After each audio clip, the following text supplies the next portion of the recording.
Let's see. There we go. There we go. Yes. Let's see. Yes, epic. Working. Fine. This is cool. This is epic. Guys, today, first of all, I'm going to fix the chat. Yesterday, I saw the chat was messy-wessy, so I'm going to test out the chat a little bit. Test. Please. Test. Because I have a color. I need it to be correct. And it's not correct. Flip. Oh no. 1 second, dude.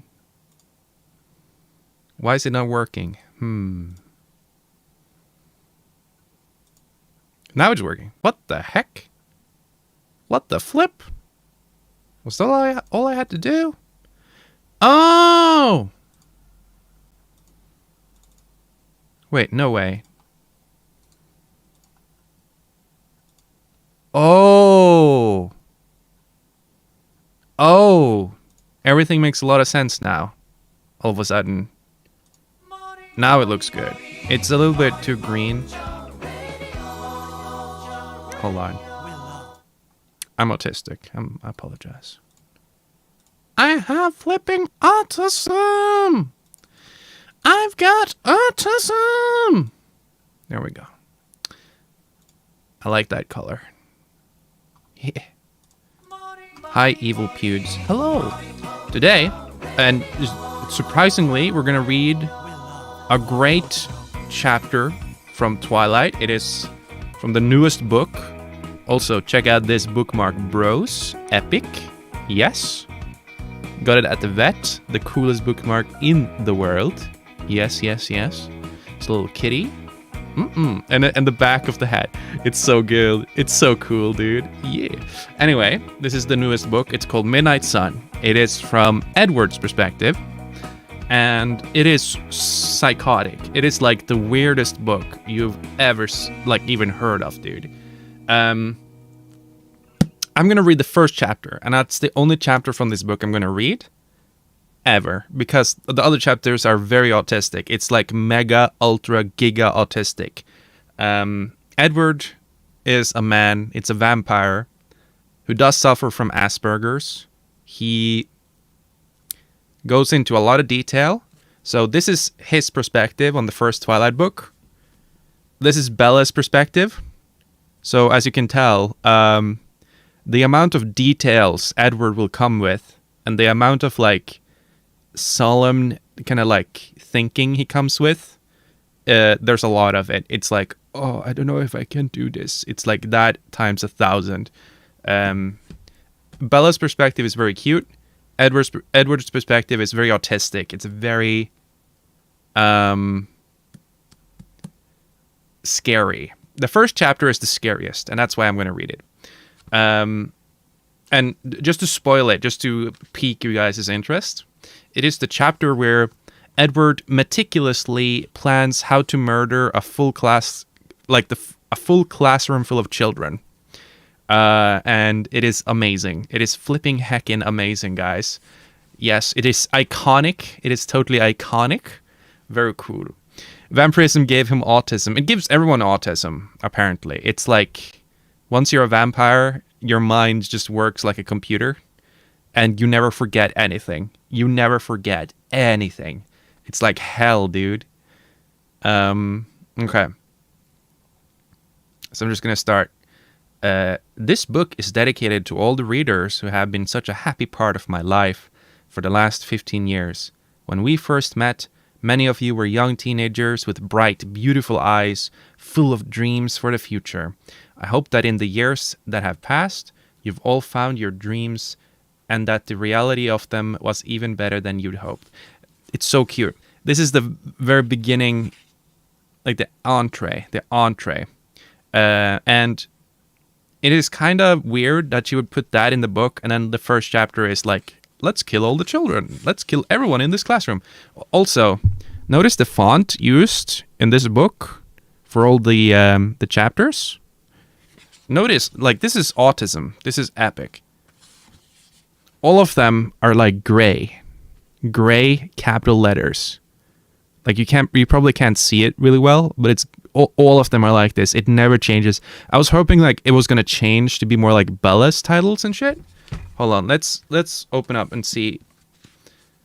So the first chapter of Twilight. Oh, actually, it's called the same, but the font, it is a little bit different. First sight, it's a way blacker, and the font is like, it's kinda cutesy-ish. It's weird.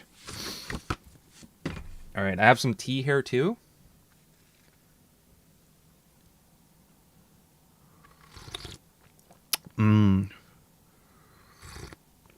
Let's see. I just need to prepare myself. This is gonna be a long one, boys. It's like 25 pages of like vampire autism. Ooh.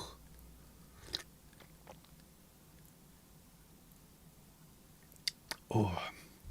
All right, here we go. Also, you're correct. Odin Gungnir, you're correct. So you become autistic and you sparkle in the sun when you become a vampire in the Twilight universe. Yes. Yes, you do. You become super autistic. There's a part of this book where he is in Bella's room and he sees a spider. And I think Stephanie Meyer opened up a Wikipedia page about like common household spiders and just pasted it into the book. And that was supposed to be Edward's like thought on the spider. It was like this Wikipedia page of information about it. It's insane, dude. Okay. First Sight, Chapter 1. This was the time of day when I most wished I were able to sleep. High school. Or was purgatory the right word? If there were any way to atone for my sins, this ought to count towards the tally in some measure. The tedium was not something I grew used to. Every day seemed more impossibly monotonous than the last. Perhaps this could even be considered my form of sleep, if sleep was defined as the inert state between active periods.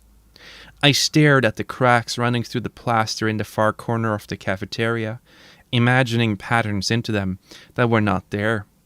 It was one way to tune out the voices that babbled like the gush of a river inside my head. Several hundred of these voices I ignored out of boredom. When it came to the human mind, I'd heard it all before and then some.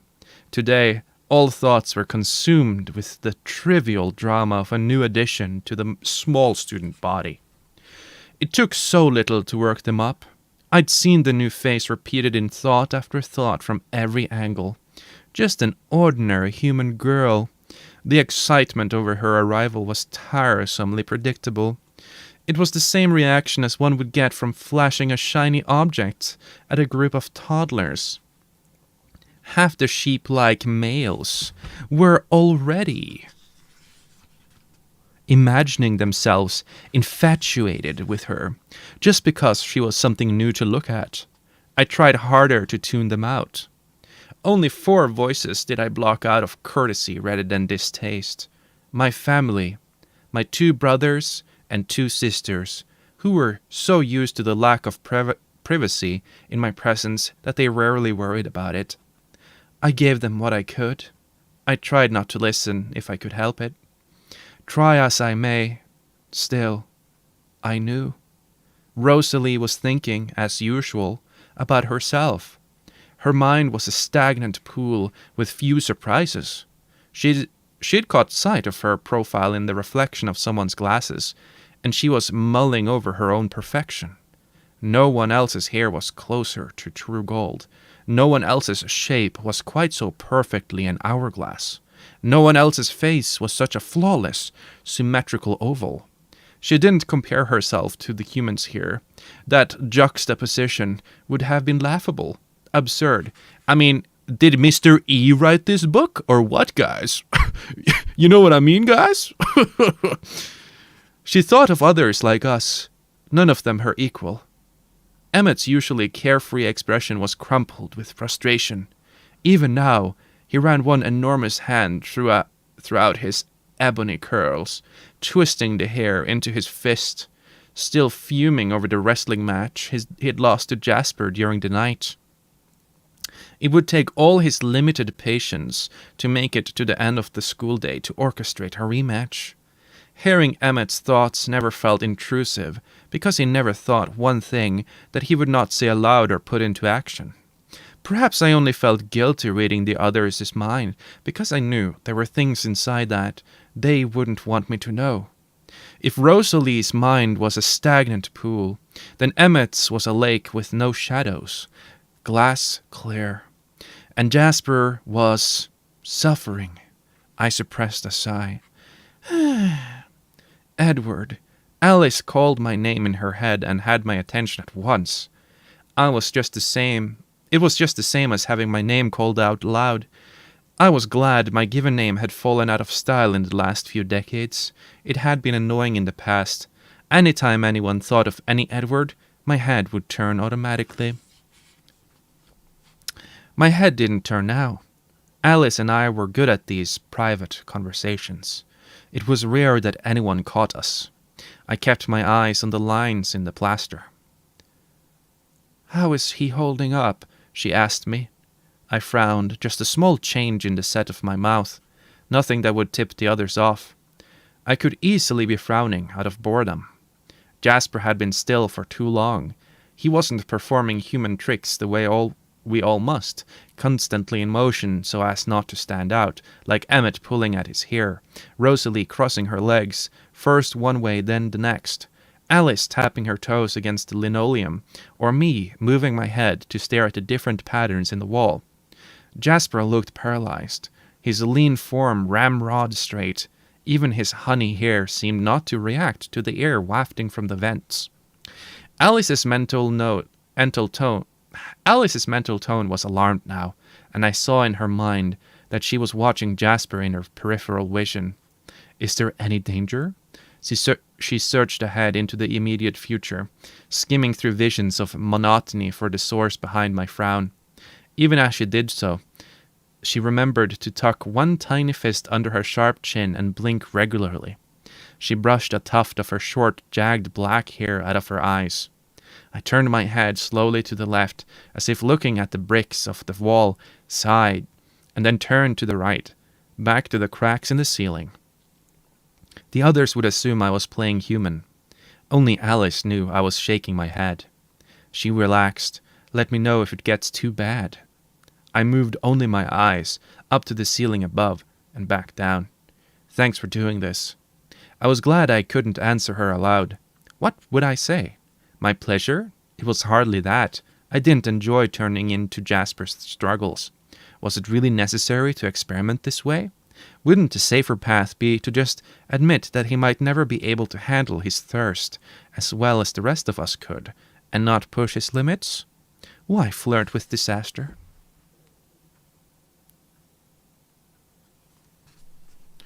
It had been 2 weeks since our last hunting trip. That was not an immensely difficult time span for the rest of us. A little uncomfortable occasionally, if a human walked too close, if the wind blew the wrong way. But humans rarely walked too close. Their instincts told them what their conscious minds would never understand. We were a danger that must be avoided. Jasper was very dangerous right now. It did not happen often, but every now and then I would be struck by the obliviousness of the humans around us. We were all so accustomed to it. We always expected it, but occasionally it seemed more glaring than usual. None of them noticed us here, lounging at the battered cafeteria table, though an ambush of tigers sprawled in our places would be less fatal than we were. All they saw were 5 odd-looking people, close enough to human to pass. It was hard to imagine surviving with senses so incredibly dull.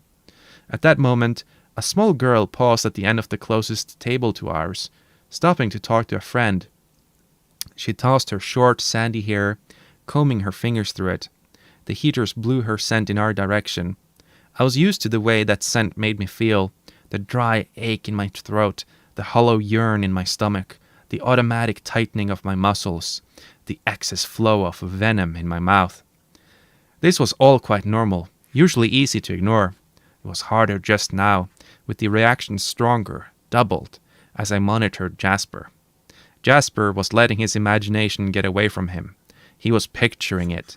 Picturing himself getting up from his seat next to Alice and going to stand beside the little girl.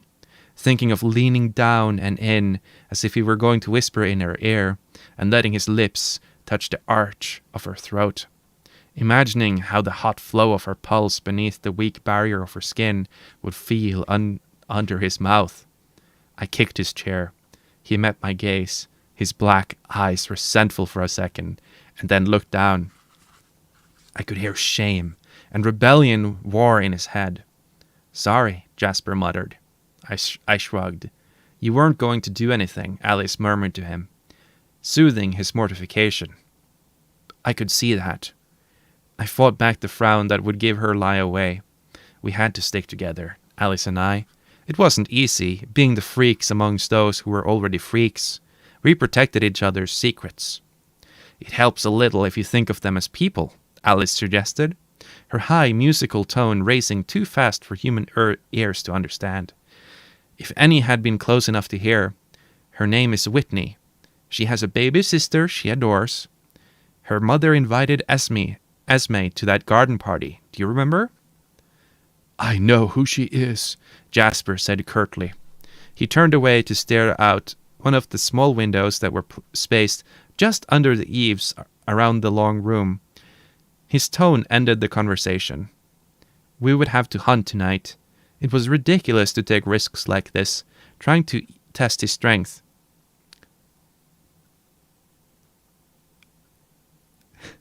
To build his endurance. Jasper should just accept his limitations and work within them.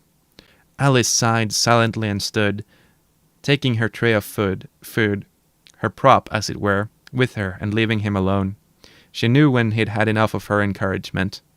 Though Rosalie and Emmett were more flagrant about their relationship, it was Alice and Jasper who knew each other's every need as well as their own, as if they could read minds too, but only each other's.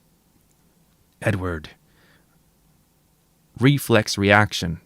I turned to the sound of my name being called, though it wasn't being called, just a thought. My eyes locked for half a second with a pair of large, chocolate-brown human eyes set in a pale, heart-shaped face. I knew the face, though I'd never seen it myself before this moment. It had been foremost in every human head today. The new student, Isabella Swan, daughter of the town's chief of police, brought to live here by some new custody situation, Bella. She'd corrected everyone who had used her full name. I looked away, bored. It took me a second to realize that she had not been the one to think my name. Of course, she's already crushing on the Collins, I heard the first thought continue. Now I recognized the voice. Jessica Stanley. It had been a while since she had bothered me with her internal chatter. What a relief it had been when she'd gotten over her misplaced fixation. It used to be nearly impossible to escape her constant, ridiculous daydreams. I'd wished, at the time, that I could explain to her exactly what would happen if my lips and the teeth behind them had gotten anywhere near her. That would have silenced those annoying fantasies. The thought of her reaction almost made me smile. "Fat lot of good it will do her," Jessica went on. "She's really not even pretty. I don't know why Eric is staring so much. Or Mike." She flinched mentally on the latter name.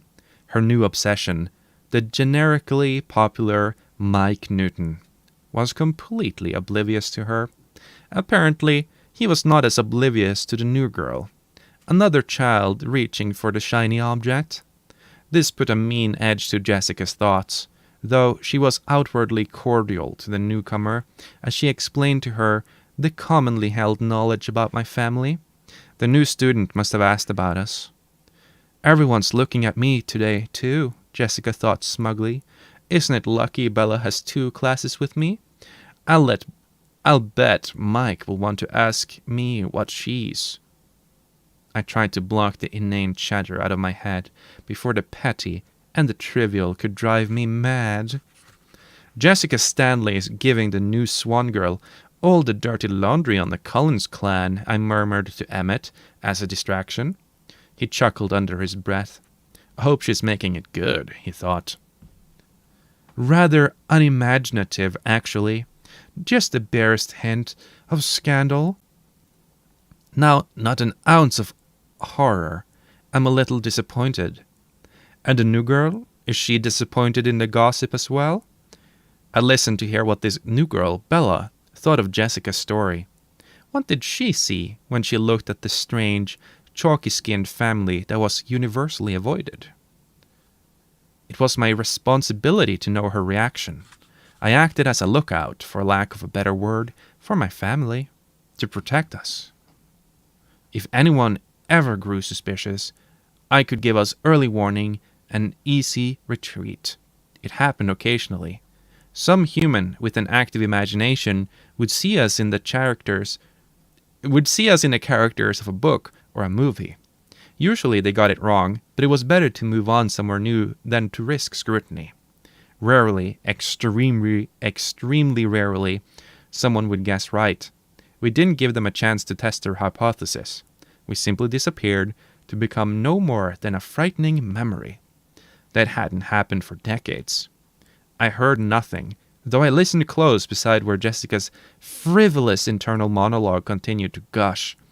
It was as if there were no one sitting beside her. How peculiar. Had the girl moved? That didn't seem likely, as Jessica was still babbling at her. I looked up, feeling off balance, checking on my extra hearing. It wasn't something I ever had to do. Again, my gaze locked onto those wide brown eyes. She was sitting right where she had been before and looking at us. A natural thing to be doing, I supposed, as Jessica was still regaling her with the local gossip about the Cullens. Thinking about us, too, would be natural. But I couldn't hear a whisper. Warm, inviting red stained her cheeks as she looked down, away from the embarrassing gaffe of getting caught staring at a stranger. It was good that Jasper was still gazing out the window. I didn't like to imagine what that easy pooling of blood would do to his control. The emotions had been as clear on her face as if they were spelled out in words. Surprise, as she unknowingly absorbed the signs of the subtle differences between her kind and mine. Curiosity as she listened to Jessica's tale, and something more. Fascination? It wouldn't be the first time. We were beautiful to them, our intended prey. Then, finally, the embarrassment. And yet, though her thoughts had been so clear in her odd eyes, odd because of the depth to them, I could hear only silence from the place she was sitting. Just silence. I felt a moment of unease. This was nothing I'd ever encountered.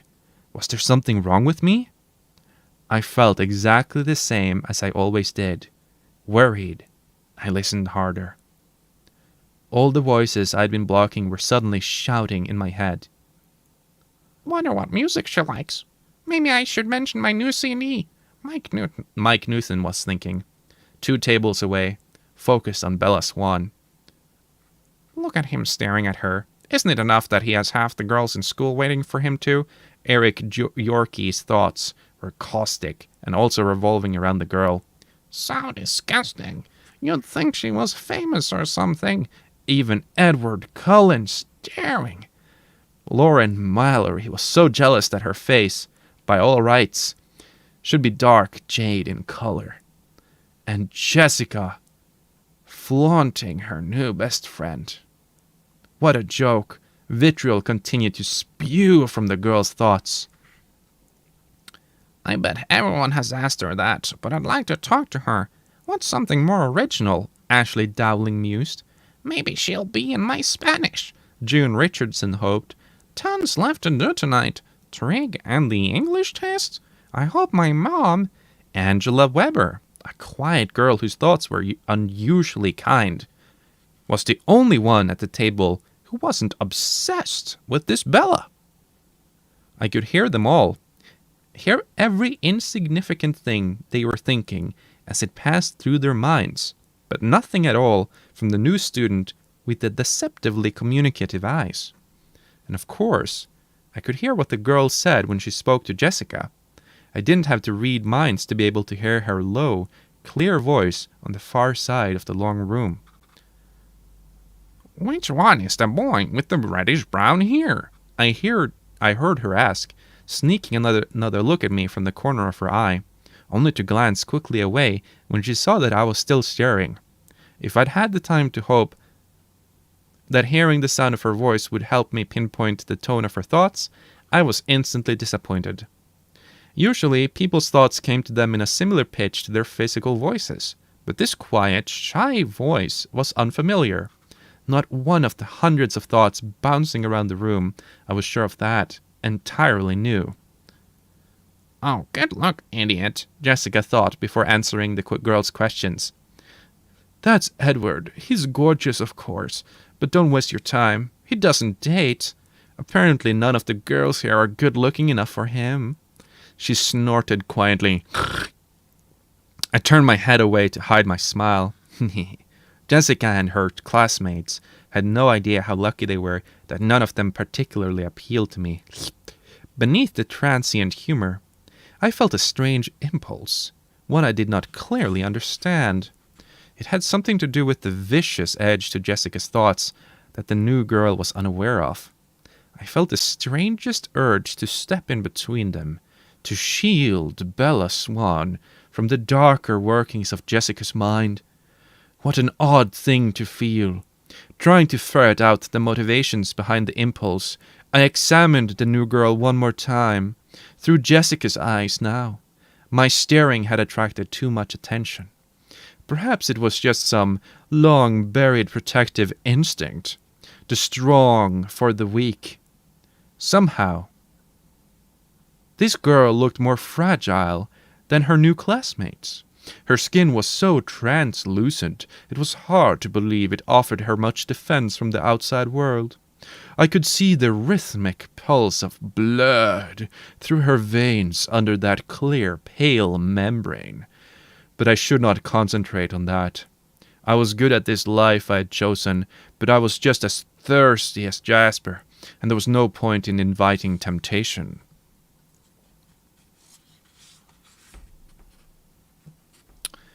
There was a faint crease between her eyebrows that she seemed unaware of. It was unbelievably frustrating. I could easily see that it was a strain for her to sit there, to make conversation with strangers, to be the center of attention. I could sense her shyness from the way she held her frail-looking shoulders, slightly hunched, as if she was expecting a rebuff at any moment. And yet I could only see, could only sense, could only imagine. There was nothing but silence from the very unexceptional human girl. I could hear nothing. Why? "Shall we?" Rosalie murmured, interrupting my focus. I returned my mind away from the girl with a sense of relief. I didn't want to continue to fail at this.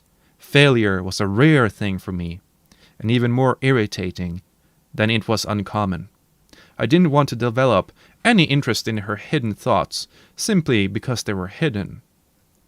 No doubt, when I did decipher them, and I would find a way to do so, they would be just as petty and trivial as any humans, not worth the effort I would expend to reach them. "So, is the new one afraid of us yet?" Emmett asked, still waiting for my response to his earlier question. I shrugged. He wasn't interested enough to press for more information. We got off from the table and walked out of the cafeteria. Emmett, Rosalie, and Jasper were pretending to be seniors. They left for their classes. I was playing a younger role than they. I headed off for my junior-level biology lesson, preparing my mind for the tedium. It was doubtful Mr. Banner, a man of no more than average intellect, would manage to pull out anything in this lecture that would surprise someone holding 2 medical degrees. In the classroom, I settled into my chair and let my books, props again, they held nothing I didn't already know, spill across the table. I was the only student who had a table to himself.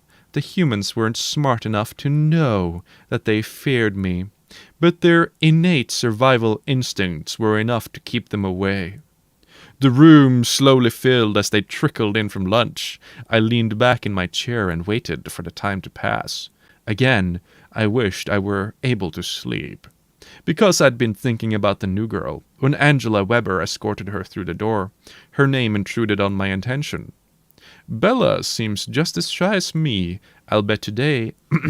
Bella is just as shy as me. I'll bet today is really hard for her. I wish I could say something, but it would probably just sound stupid. Yes, Mike Newton thought, turning in his seat to watch the girls enter. Still, from the place where Bella Swan stood, nothing. The empty space where her thoughts should be vexed and unnerved me. What if it all went away? What if this was just the first symptom of some kind of mental decline? I'd often wished that I could escape the cacophony, that I could be normal, as far as that was possible for me. But now I felt panicked at the thought. Who would I be without what I could do? I never heard of such a thing. I would see if Carlyle had. The girl walked down the aisle beside me, headed to the teacher's desk. Poor girl. The seat next to me was the only one available. Automatically,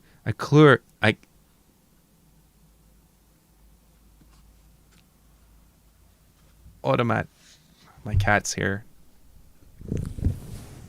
Say hello to the cat, guys.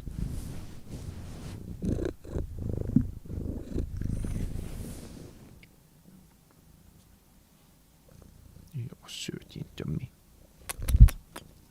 Kom hit.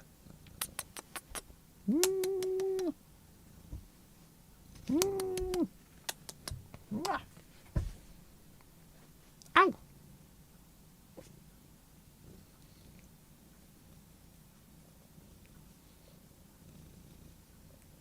Hold on, I need some tea.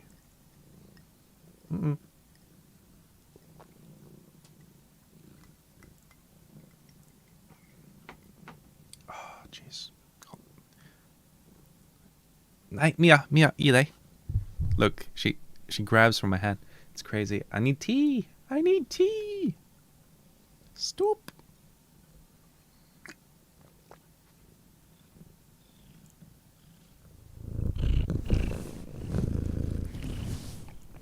I'm being bullied by my cat.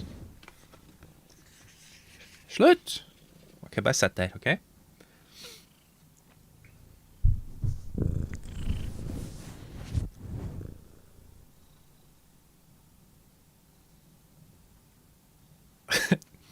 Dumbass says, sniffs fart, this is too much cringe.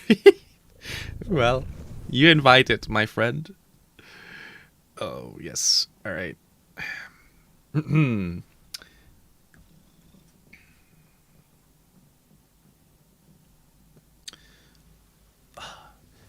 that går den. Den går den. I can't read and be interrupted. This is the best part, dude. Cat had to arrive just now. Gå ner. Ja, nej. Gå ner. Ja, jag vet.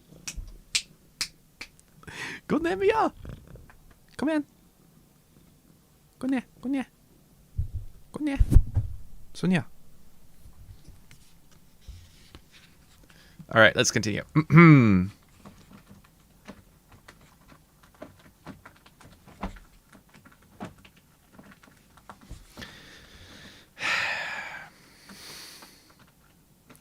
The girl walked down the aisle beside me, headed to the teacher's desk. Poor girl. The seat next to me was the only one available. Automatically, I cleared what would be her side of the table, shoving my books into a pile. I doubted she would feel very comfortable there. She was in for a long semester. In this class, at least. Perhaps, though, sitting beside her, I'd be able to flush out her thoughts as hiding place. Not that I'd ever needed close proximity before. Not that I would find anything worth listening to. Bella Swan walked into the flow of heated air that blew toward me from the vent. And gentlemen, this is where it gets epic. This is the part where it gets epic. Her scent hit me like a battering ram, like an exploding grenade. There was no image violent enough to encompass the force of what happened to me in that moment. Instantly, I was transformed. I was nothing close to the human I'd once been. No trace of the shreds of humanity I'd managed to cloak myself in over the years remained. I was a predator. She was my prey. There was nothing else in the whole world but that truth. There was no room full of witnesses. They were already collateral damage in my mind. The mystery of her thoughts was forgotten. Her thoughts meant nothing, for she would not go on thinking them much longer. I was a vampire, and she has had the sweetest blood I'd smelled in more than 80 years. I hadn't imagined that such a scent could exist. If I'd known it did, I would have gone searching for it long ago. I would have scoured the planet for her. I could imagine the taste. Thirst burned through my throat like fire. My mouth felt baked and desiccated, and the fresh flow of venom did nothing to dispel that sensation. My stomach twisted with the hunger that was an echo of the thirst. My muscles coiled in to spring. Not a full second had passed. She was still taking the same step that had put her downwind from me. As her foot touched the ground, her eyes slid towards me, a movement she clearly meant to be stealthy. Her gaze met mine, and I saw myself reflected in the mirror of her eyes. The shock of the face I saw there saved her life for a few thorny moments. She didn't make it easier. When she processed the expression on my face, blood flooded her cheeks again, turning her skin the most delicious color I'd ever seen. The scent was a thick haze in my brain. I could barely think through it. My instinct raged, resisting control, incoherent. She walked more quickly now, as if she understood the need to escape. Her haste made her clumsy. She tripped and stumbled forward, almost falling into the girl seated in front of me. Vulnerable, weak, even more than usual for a human. I tried to focus on the face I'd seen in her eyes, a face I recognized with revulsion. The face of the monster inside me. The face I'd beaten back with decades of effort and uncompromising discipline. How easily it sprang to the surface now! The scent swirled around me again, scattering my thoughts and nearly propelling me out of my seat. No! My hand gripped the edge of the table as I tried to hold myself in my chair. The wood was not up to the task. My hand crushed through the strut and came away with a palmful of splintered pulp, leaving the shape of my fingers carved into the remaining wood. Destroy evidence. That was the fundamental rule. I quickly pulverized the edges of the shape with my fingertips, leaving nothing but a ragged hole and a pile of shavings on the floor, which I scattered with my foot. Destroy evidence. Collateral damage. I knew what had to happen now. The girl would have to come sit beside me, and I would have to kill her. The innocent bystanders in this classroom, 18 other children and one man, could not be allowed to leave, having seen what they would soon see. I flinched at the thought of what I must do. Even at my very worst, I had never committed this kind of atrocity. I had never killed innocents, and now I planned to slaughter 20 of them at once. The face of the monster in my reflection mocked me. Even as part of me shuddered away from him, another part was planning what would happen next. If I killed the girl first, I would have only 15 or 20 seconds with her before the humans in the room reacted. Maybe a little longer if at first they did not realize what I was doing. She would not have time to scream or feel pain. I would not kill her cruelly. That much I would give the stranger with her horribly desirable blood. But then I would have to stop them from escaping. I would have to worry about the windows, too high up and small to provide an escape for anyone. Just a door. Block that and they were trapped.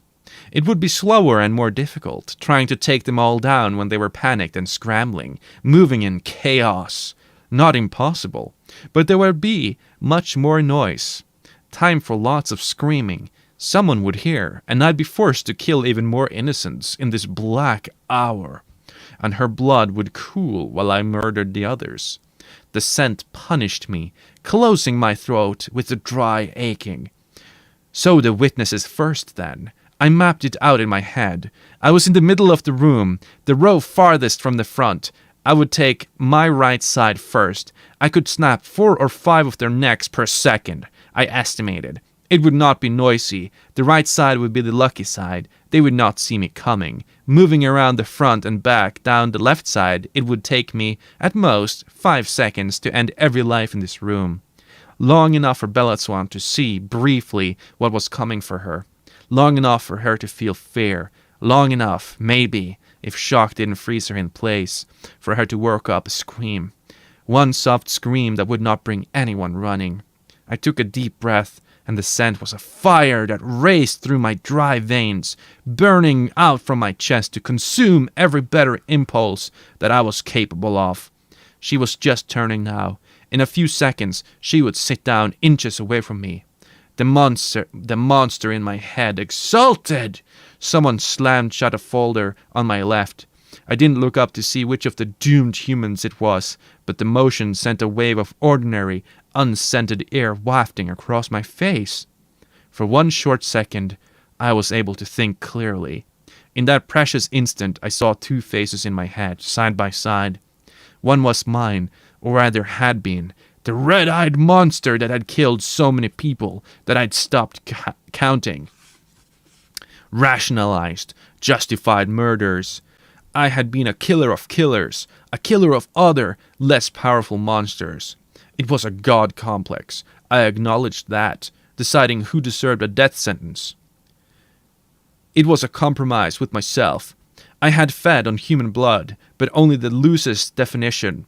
My victims were, in their various, dark pastimes, barely more human than I was. The other face was Carlyle's. There was no resemblance between the 2 faces. They were bright day and blackest night. There was no reason for a resemblance to exist. Carlyle was not my father in the basic biological sense. We shared no common features. The similarity in our coloring was a product of what we were. Every vampire was a corpse pale. The similarity in the color of her eyes was another matter, a reflection of a mutual choice. And yet, though there was no basis for a resemblance, I'd imagined that my face had begun to reflect his to an extent in the last 70-odd years that I had embraced his choice and followed in his steps. My features had not changed, but it seemed to me as though some of his wisdom had marked my expression. A little of his compassion could be traced in the set of my mouth, and hints of his patience were evident on my brow. All those tiny improvements were lost in the monster's face. In a few moments, there would be nothing left in me that would reflect the years I'd spent with my creator, my mentor, my father, in all the ways that counted. My eyes would grow red as a devil's. All likeness would be lost forever. In my head, Carlyle's kind eyes did not judge me. I knew that he would forgive me for this horrible act, because he loved me, because he thought I was better than I was. Bella Swan sat down in the chair next to me, her movements stiff and awkward, no doubt with fear, and the scent of her blood bloomed in an inescapable cloud around me. I would prove my father wrong about me. The misery of this fact hurt almost as much as the fire in my throat. I leaned away from her in revulsion, disgusted by the monster aching to take her. Why did she have to come here? Why did she have to exist? Why did she have to ruin the little peace I had in this non-life of mine? Why had this aggravating human ever been born? She would ruin me. I turned my face away from her as a sudden fierce, irrational hatred washed through me. I didn't want to be a monster. I didn't want to kill this roomful of harmless children. I didn't want to lose everything I'd gained in a lifetime of sacrifice and denial. I wouldn't. She couldn't make me. The scent was the problem. the hideously appealing scent of her blood. If there was only some way to resist, if only another gust of fresh air could clear my head. Sorry, I need tea. Ooh.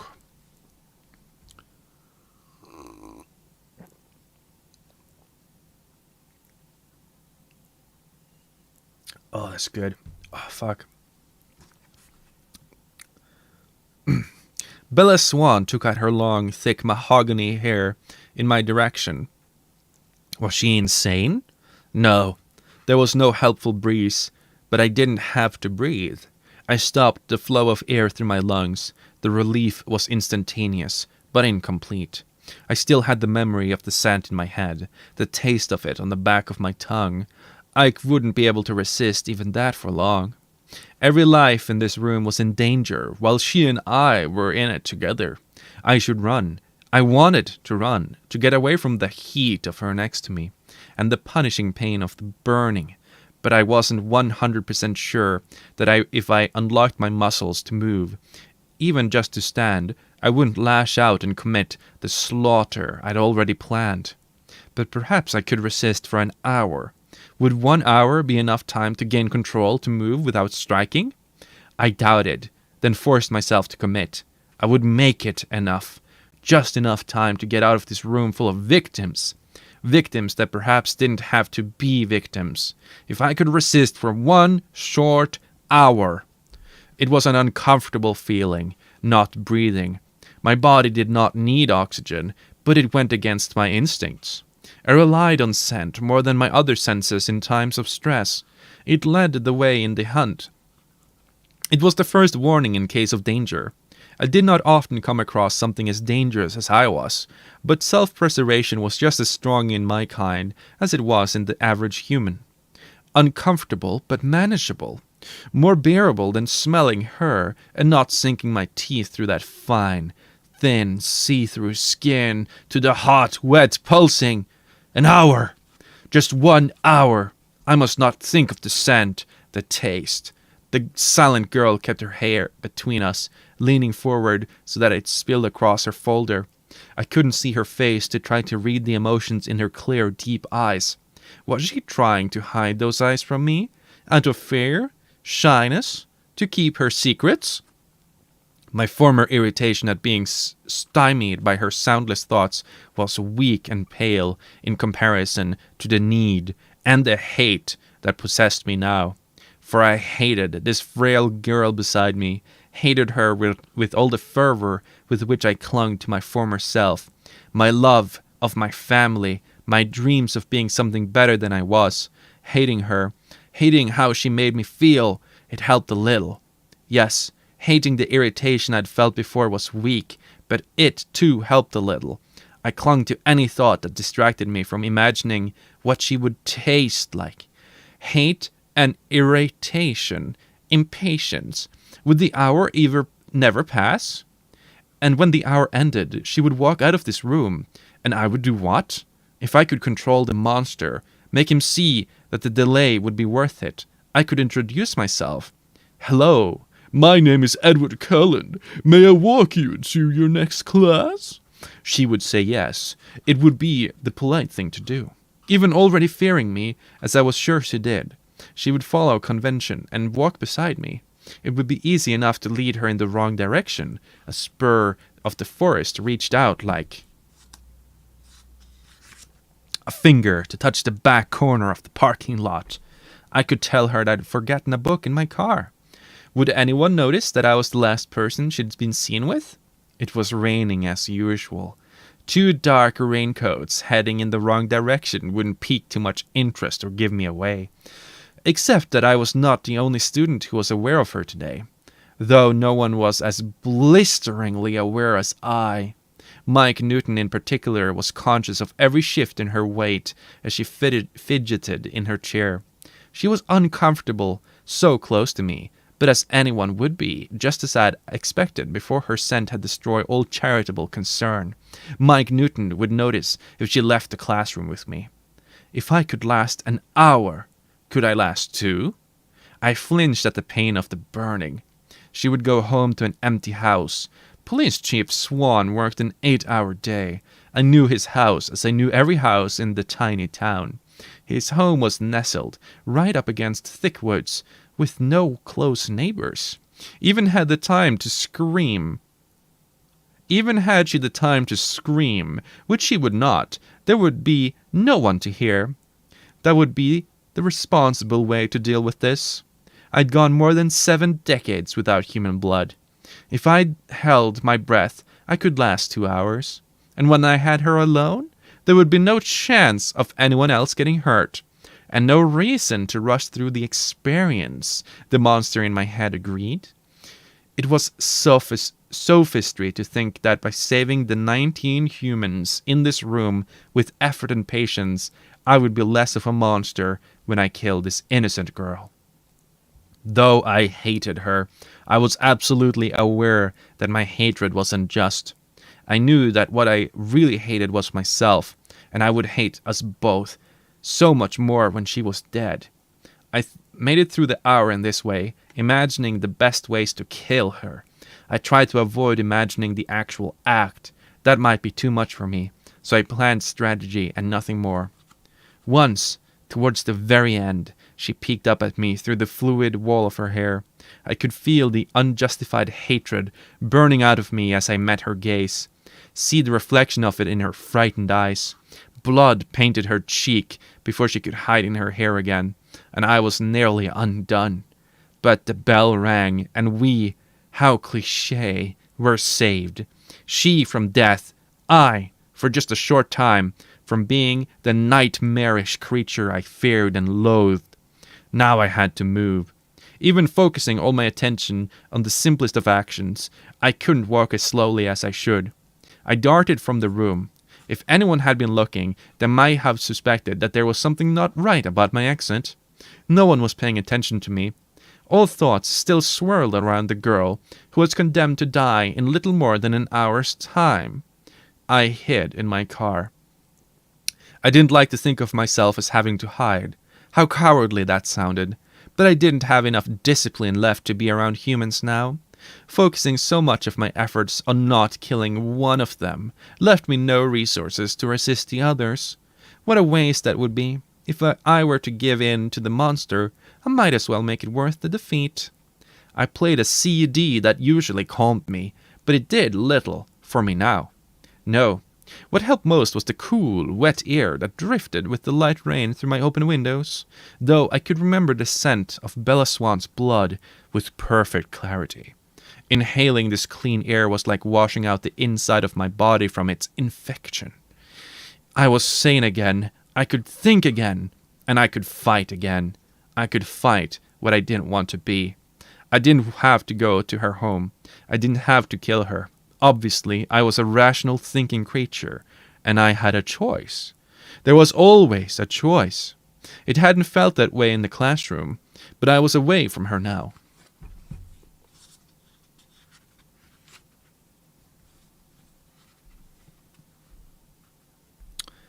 I didn't have to disappoint my father. I didn't have to cause my mother stress, worry, pain.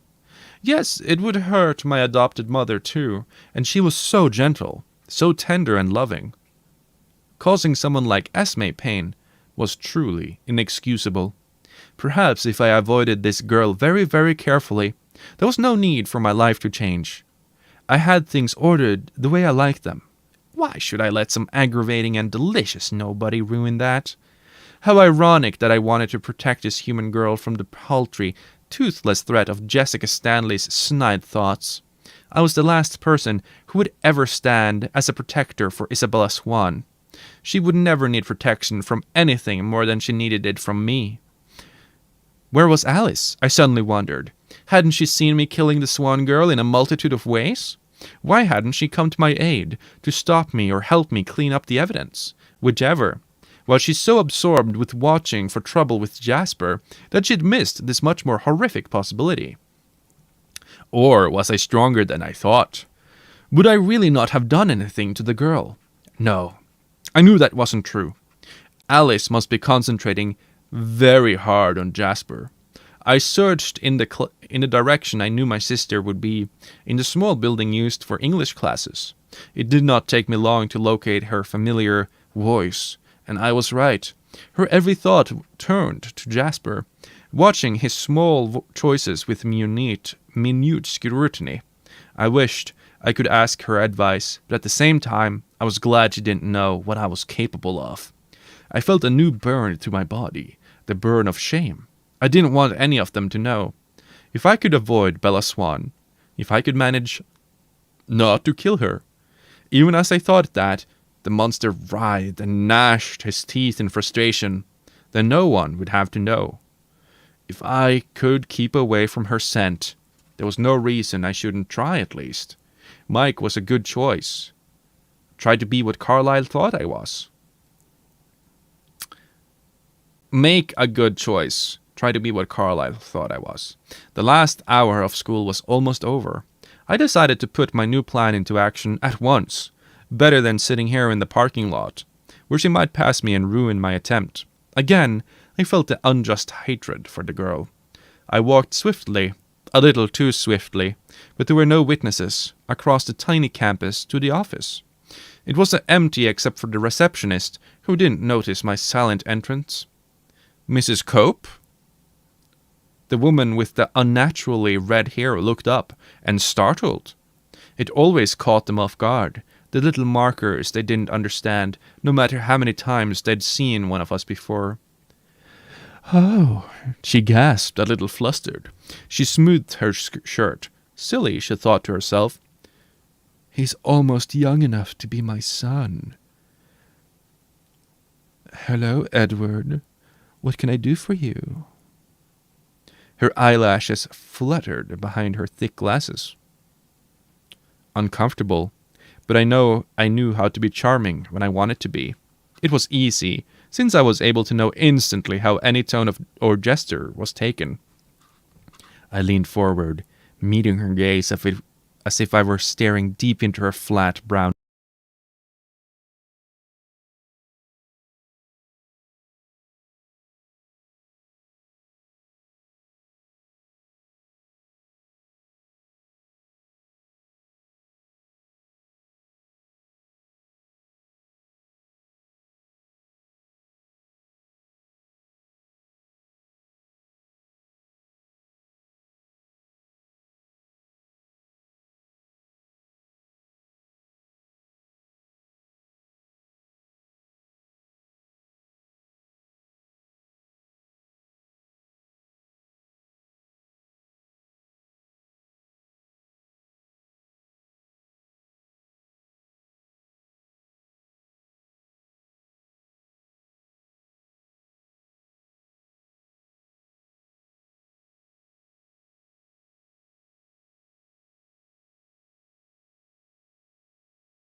Oh, dude. What the heck?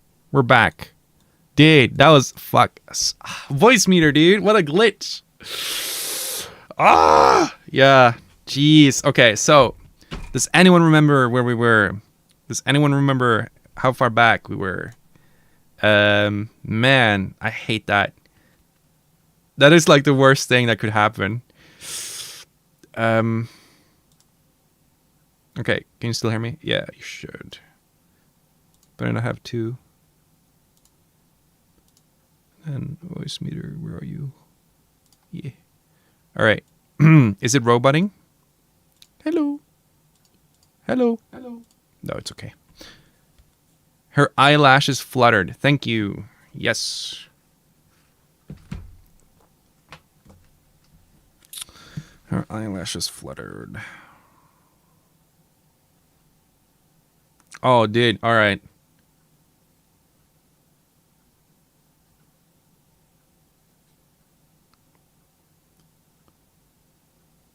Oh, okay. Gotcha. Mrs. Cope? The woman with the unnaturally red hair looked up and startled. It always caught them off guard. The little markers they didn't understand, no matter how many times they'd seen one of us before. Oh, she gasped, a little flustered. She smoothed her shirt. Silly, she thought to herself. He's almost young enough to be my son. Hello, Edward. What can I do for you? Her eyelashes fluttered behind her thick glasses. Uncomfortable. But I knew how to be charming when I wanted to be. It was easy, since I was able to know instantly how any tone or gesture was taken. I leaned forward, meeting her gaze as if I were staring deep into her flat brown eyes. Her thoughts were already in a flutter. This should be simple. I was wondering if you could help me with my schedule, I said in the soft voice I reserved for not scaring humans.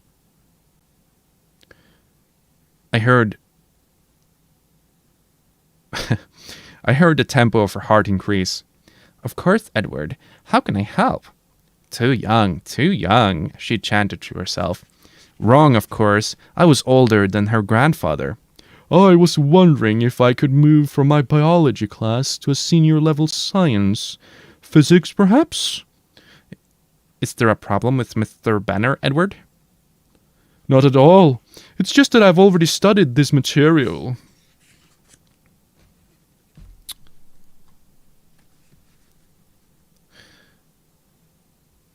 In that accelerated school you all went to in Alaska, right. Her thin lips pursed as she considered this. They should all be in college. I've heard the teachers complain. Perfect 4.0s. Never a hesitation with a response. Never a wrong answer on a test. Like they found some way to cheat in every subject.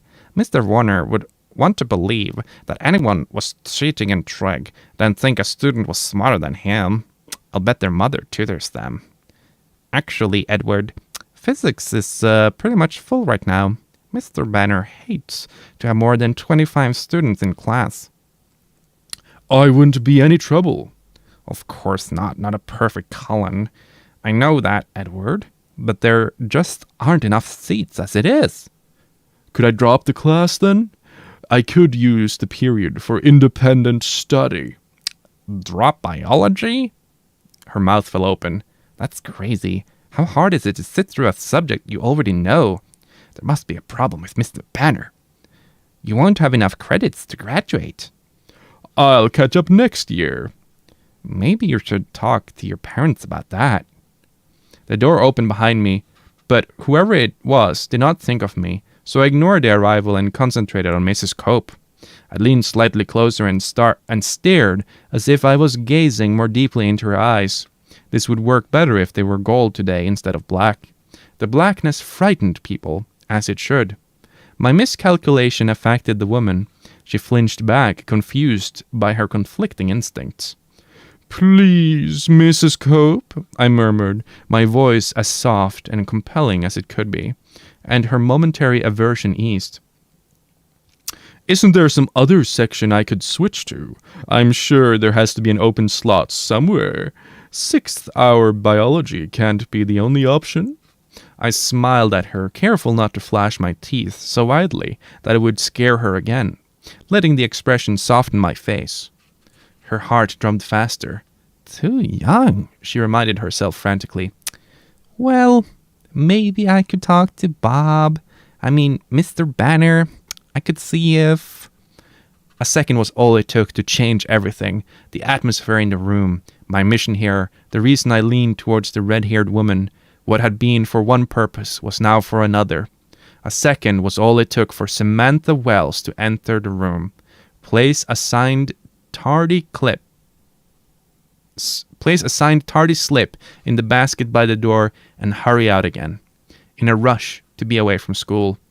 A sudden gust of wind through the open door crashed into me, and I realized why that first person through the door had not interrupted me with their thoughts. I turned, though I did not need to make sure. Bella Swan stood with her back pressed to the wall beside the door, a piece of paper clutched in her hands. Her eyes were even larger than before as she took in my ferocious, inhuman glare. The smell of her blood saturated every particle of air in the tiny hot room. My throat burst into flames. The monster glared back at me from the mirror of her eyes again, a mask of evil. My hand hesitated in the air above the counter. I would not have to look back in order to reach across it and slam Mrs. Cope's head into the desk with enough force to kill her. 2 lives rather than 20. A trade.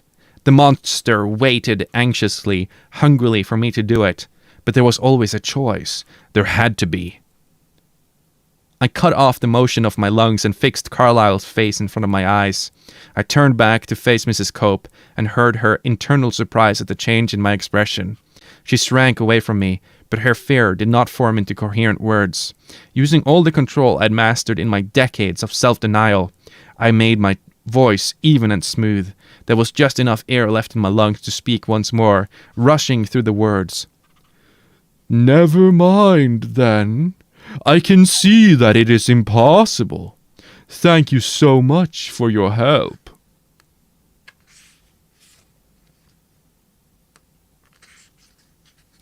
I spun and launched myself from the room, trying not to feel the warm-blooded heat of the girl's body as I passed within inches of it. I didn't stop until I was in my car, moving too fast the entire way there. Most of the humans had cleared out already, so there weren't a lot of witnesses. I heard a sophomore, DJ Garrett, notice and then disregard. Where did Colin come from? It was like he just came out of thin air. There I go, with the imagination again. Mom always says. When I slid into my Volvo, the others were already there.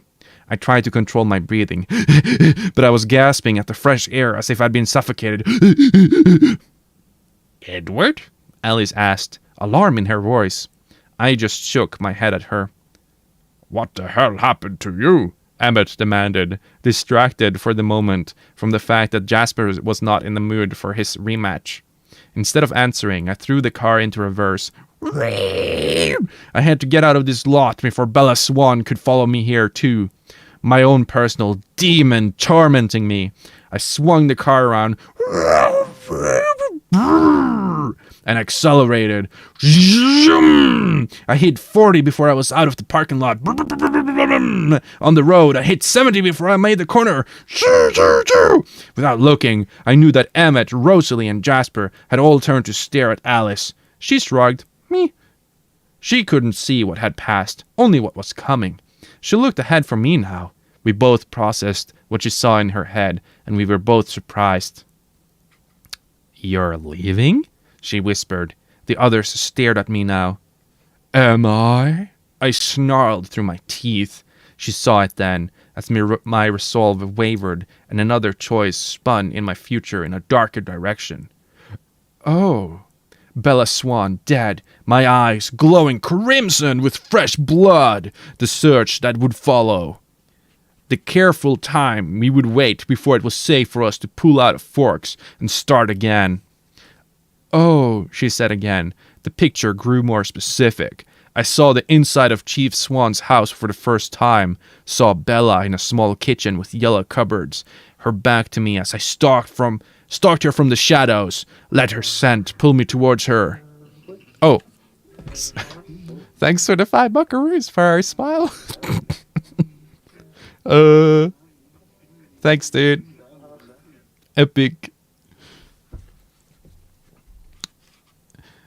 Her back to me as I stalked her from the shadows. Let her scent pull me towards her. Stop, I groaned, not able to bear more. Sorry, she whispered. The monster rejoiced, and the vision in her head shifted again. An empty highway at night, the trees beside it coated in snow, flashing by at almost 200 miles per hour. I'll miss you, she said, no matter how short a time you're gone. Emmett and Rosalie exchanged an apprehensive glance. We were almost to the turnoff into the long drive that led to our home. Drop us here, Alice instructed. You should tell Carlisle yourself. I nodded, and the car squealed to a sudden stop. Emmett, Rosalie, and Jasper got out in silence. They would make Alice explain when I was gone. That's the doors closing. Alice touched my shoulder. You will do the right thing, she murmured. Not a vision this time, an order. She's Charlie Swan's only family. It would kill him too. Yes, I said, agreeing only with the last part. She slid out to join the others, her eyebrows pulling together in anxiety. They melted into the woods, out of sight, before I could turn the car around. I knew the visions in Alice's head would be flashing from dark to bright like a strobe light as I sped back to Forks doing 90. I wasn't sure where I was going, to say goodbye to my father or to embrace the monster inside me. The road flew away beneath my tires. And that's the end of chapter 1, guys. I hope you liked it. I hope you like this reading of the first chapter of Midnight Sun. Really do, guys. Hello to Nintendo Girl, by the way. I see you've come back. I hope you liked the voice acting. I got 5 big bucks for voice acting. Thank you, sir. Very epic. Yes, the Midnight Sun, the first chapter of Midnight Sun is hickin' epic. Very cool, very epic. I approve of this book. I love that part where he's talking about blood and killing children. He literally says he wants to kill children. And I'm like, yes, I want to kill children too, dude. I'm literally Edward. And he's so autistic. It's epic. Oh, the chapter is done already? Time really flew by. Are you serious? It's been an hour, dude.